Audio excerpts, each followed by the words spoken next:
Olá pessoal, tudo bem com vocês? Sejam todos muito bem-vindos aqui ao Clube dos Dividendos. Eu sou o Bruno Mazzoni e o vídeo de hoje, pessoal, deve marcar, eu prometo, principalmente para você que me segue há um bom tempo. Semana passada foi a semana da Super Quarta, estamos hoje, eu gravo para vocês no domingo, dia 22, mas semana passada foi a semana mais importante, dia 18, quarta-feira, um dia muito cabalístico, e eu gravei uma sequência de vídeos aqui de mais de 20 minutos para tentar colocar para vocês o que eu estou fazendo com o meu dinheirinho suado, né? Em renda fixa, renda variável, setores, etc. E esse vídeo de hoje, que eu estou fazendo agora, é um pouco relacionado aos acontecimentos da semana passada, momento macroeconômico, e eu prometo ser um dos últimos ali, que eu vou tocar em alguns pontos bem sensíveis, né, para nós, pessoas físicas que investimos na Bolsa de Valores aqui no Brasil, tá? O que eu vou falar hoje? Mercado imobiliário, momento econômico da China. Tá? Então a gente vai encabeçar esse vídeo aqui. A primeira pauta vai ser o juro real chinês, inflação de 12 meses versus Selic atual e a tendência. Então a gente vai comentar um pouquinho sobre esse gráfico. Depois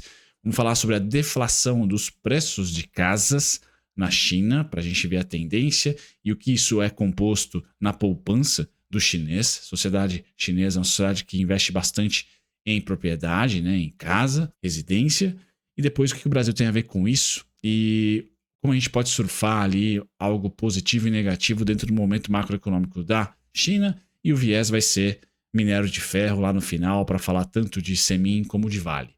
Beleza, pessoal? Esse vídeo aqui, ele é um vídeo que vai ter ali a Semin, vai ter a CSN, mineração, a Vale como plano de fundo, de repente, porque eu vou falar de minério de ferro, do setor imobiliário, onde demanda bastante a commodity, sem dúvida nenhuma, mas é também, talvez, e eu espero que seja, tá? Um vídeo que corrobore para a construção sua, que me assiste, de um cenário base para você alocar mais em ações, mais em renda fixa, enfim, tentar ali definir um plano estratégico para esse final de 2024 e começo de 2025. Disclaimer na tela, eu sou o Bruno Mazzoni, seja muito bem-vindo ao Clube dos Dividendos. Pessoal, vídeos diários aqui no Clube dos Dividendos, então já considere se inscrever, ative as notificações se você gosta.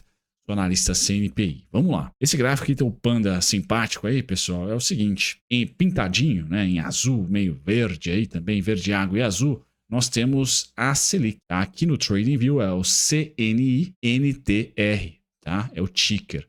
Versus o CNIRYY.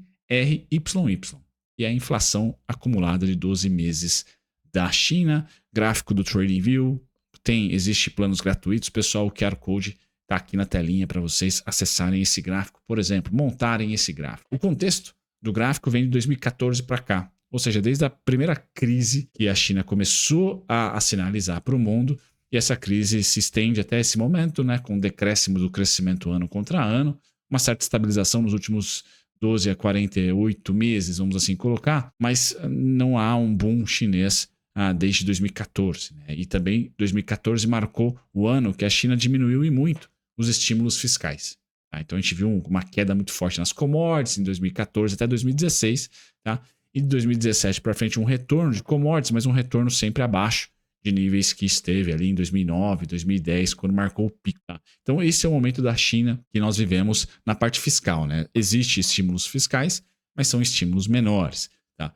Quando a gente olha para a evolução da taxa de juros, também em queda, uma queda muito mais paulatina do que Brasil, tá? Por exemplo, então a China saiu, né, de 2014, por exemplo, lá de 5,76% de Selic ao ano, tá? E cedeu hoje para 3,35%. Então a evolução da Selic de 2014 para cá, ela foi de queda, tá? De 2,5%, 2,5%. 2014 e 2024, ou seja, 10 anos para ceder 2,5% aproximadamente de Selic ano. Tá? E a inflação, pessoal? A inflação sai de 2014 ali dos seus 2,5%, 3%, acha o seu pico em 2020, pandemia, né? Então, normal, lá é a indústria do mundo, a indústria fechou, tem que se alimentar, tem que se consumir na China, continuou se consumindo. Tá? Então, imagina só o medo, né, de se paralisar novamente a oferta na China. Né? Então, essa foi uma inflação dignamente de oferta, lá sim, uma inflação transitória, tá? Porque é a indústria do mundo, então você para a produção, gera inflação, porque você tem lá bilhões de chineses para alimentar, por exemplo. Tá? Então, nós tivemos aqui a inflação transitória, até por isso que não se mexeu muito na Selic, tá? cortou, mas também nada de cortes absurdos na Selic, né? A pandemia representou ali uma saída de 4,25 para 3,50, tá? Então, cortezinho ali. E aí, de tempos em tempos, de 2021 para cá, a tendência de corte, ela existe, mas é bem suavizada da Selic chinesa, bem suavizada, tá? Enquanto que a inflação ela é mais barulhenta, foi mais barulhenta na volatilidade, mas hoje a China luta aí contra uma possível deflação, né? Já esteve deflacionada aqui em alguns trimestres, no acumulado estatístico de 12 meses, hoje vive uma inflação de 0,6 ao ano. Então a China experimentando aí um pouquinho do que o Japão experimentou nos últimos 10, 20 anos, com a diferença que o crescimento da China, e aí a gente vai finalizar aqui o vídeo com esse gráfico com o crescimento, né? Então, China GDP, vamos colocar aqui, tá? Ano contra ano. Então, o carrego estatístico que eu vou trazer para vocês agora, pessoal, tá? Vamos colocar também na parte direita. Vamos juntar todo mundo aqui na direitinha. Vou dar uma cor para o crescimento do PIB chinês, vermelho, tá bom, pessoal? Só por causa da cor da bandeira. Não quer dizer que tá ruim, não, tá? Mas esse agora é a evolução do crescimento chinês, tira, né? 2020, que foi absurdo, por causa da parada, 2021, perdão, por causa da parada de 2020, mas vocês podem perceber, tentar aqui fazer um estudo mais bonitinho, vocês podem perceber que o PIB sai de 7,91 em 2013, paulatinamente cai, junto com a Selic, inclusive, até 2020, aí cortamos 2020, voltamos para 2021, 2022, o PIB cede de 5,30 para 0,40 aqui com o lockdown de 2022 e o retorno, aí sim, né? Porque a gente tem que analisar pós-lockdown, que é 2023, tá? Essa faixa aqui para a direita, a gente vive o PIB chinês brigando, tá? Entre 6,25%, 5%, 5,35% ano passado, tá? E 2024, pessoal, 4,70%. Aqui eu paro, tá? Onde está o PIB e o carrego estatístico agora? 4,70. Marquem esse número, pessoal. Estamos em setembro, quase em outubro. PIB chinês no carrego estatístico, 4,70, tá? Dos últimos 12 meses, ano contra ano. Aqui tem fato relevante porque a projeção, a meta do governo chinês é 5. Tá? Então, para 0,30 na China é muita atividade econômica. Para nós aqui também é. A economia brasileira é grande, tá? Mas para a China é ainda maior. Tem maior, a economia é muito maior do que a nossa. Então, aqui, pessoal, tem um fato interessante. Tá? Ele está com o juro real bem grande ainda, de 3,35 contra uma inflação de 0,6. Tá? Ou seja, tem combustível para torrar nesse finalzinho de ano aqui. Tá? Então, essa parte macro que eu quis colocar para vocês da China é que a tendência macro do PIB chinês é de queda, 2014 para cá. Tá? A tendência da taxa de Selic também é de queda, porém lenta. Então, ela não vai ter grandes cortes na taxa Selic. Tá? E o fiscal, de 2014 para cá, também diminuiu muito a volatilidade. Não tem grandes pacotes fiscais. Tá? Então, a China, pessoal, está se acomodando. Basicamente que está se acomodando. Tá certo? Não devemos ter grandes booms vindo do gigante asiático chinês. Pode ser a Índia, o próximo boom, a curva de crescimento versus estímulo fiscal versus corte de juros, o estímulo monetário, etc. Não me parece que é da China. A China está desinflando um pouquinho, ou paulatinamente, o modelo de crescimento dela dos últimos 20 anos. Tá? E a gente pode ver, na minha opinião, com gráficos como esse daqui que eu estou mostrando para vocês. Beleza, pessoal? Então quis trazer para vocês essa tendência do PIB chinês para entrar no próximo gráfico, que mostra, tá, como a China investiu muito em crescimento, muito em construção civil, por exemplo, setor imobiliário. Esse gráfico aqui mostra as maiores cidades da China, como é que está a evolução do preço do imóvel. Tá? E eu nem preciso dizer, pico em 2020, pico em 2021, e de 2021 para cá a gente vive uma mega deflação, tá, do preço do imóvel, que linko com Vale. Tem vídeo no canal, card aqui em cima, na descrição também eu vou tentar colocar.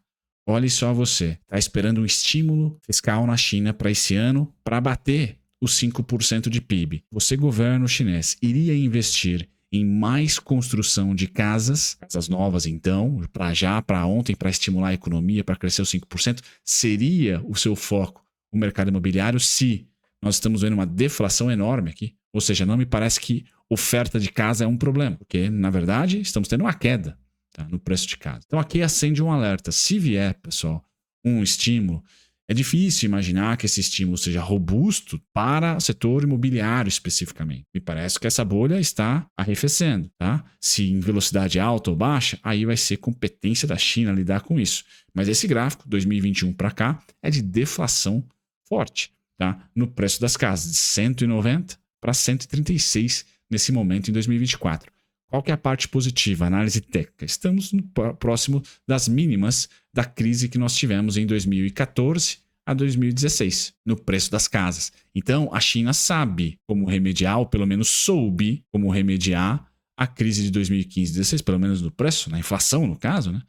Dos preços dos imóveis, porque conseguiu recuperar de 2016 até 2020, tá? Até 2021, para ser específico aqui, conseguiu recuperar o preço, ou seja, por que é importante recuperar o preço das casas, tá, construídas ali, novas casas da China, pessoal? Por que é importante? Primeiro eu quero parar nesse gráfico e dizer, a China tem um remédio, ou mostrou saber o remédio para conter uma crise, tá, a esses níveis, já que a inflação está curtinha ano contra ano, a gente pode pegar ali 2016, voltar naquele gráfico macro e ver que em 2016 nós tínhamos uma inflação de 1,8 a 2,50 na China. Tá? E ela soube, de 2016 até 2018, ali antes da pandemia, né, 2019, ela soube como inflacionar, soube combater a inflação, que é o medo do mundo inteiro hoje, que a China vire um Japão, né, japonize a sua economia com uma inflação anêmica e um crescimento anêmico. Não me parece que ainda é a foto da China.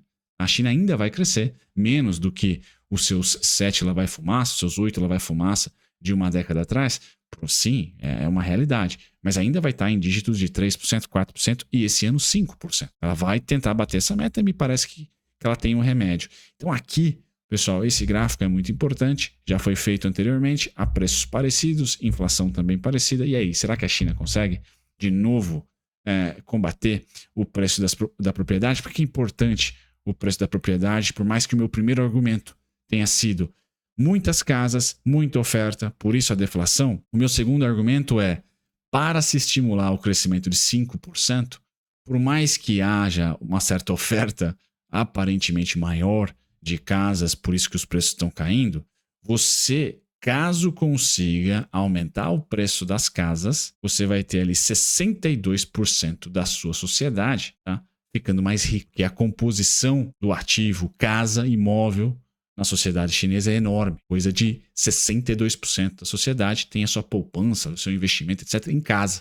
em imóvel, tá? Em apartamento, etc.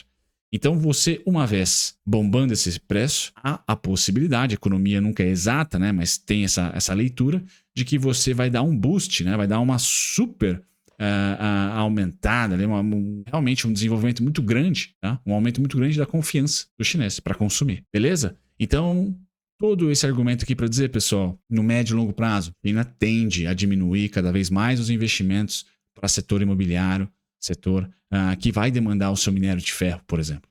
Tá? Então, cuidado com as teses aí de Vale e de Semin no médio e longo prazo com o vetor China. Tá? Porém, no curto prazo, a economia da China está mudando, sim, mas é lento. Ainda há muita poupança em imóvel. Então, se o governo sentir que é legal estimular a confiança ali no setor imobiliário, fazendo a inflação voltar por lá, e aí táticas diversas tem para fazer isso, tanto corte na Selic como um estímulo fiscal novamente para o setor específico, quem sabe ele não passa essa confiança dos imóveis voltando a se valorizar para o consumo chinês, que é o que ele precisa para bater os 5%. Tá?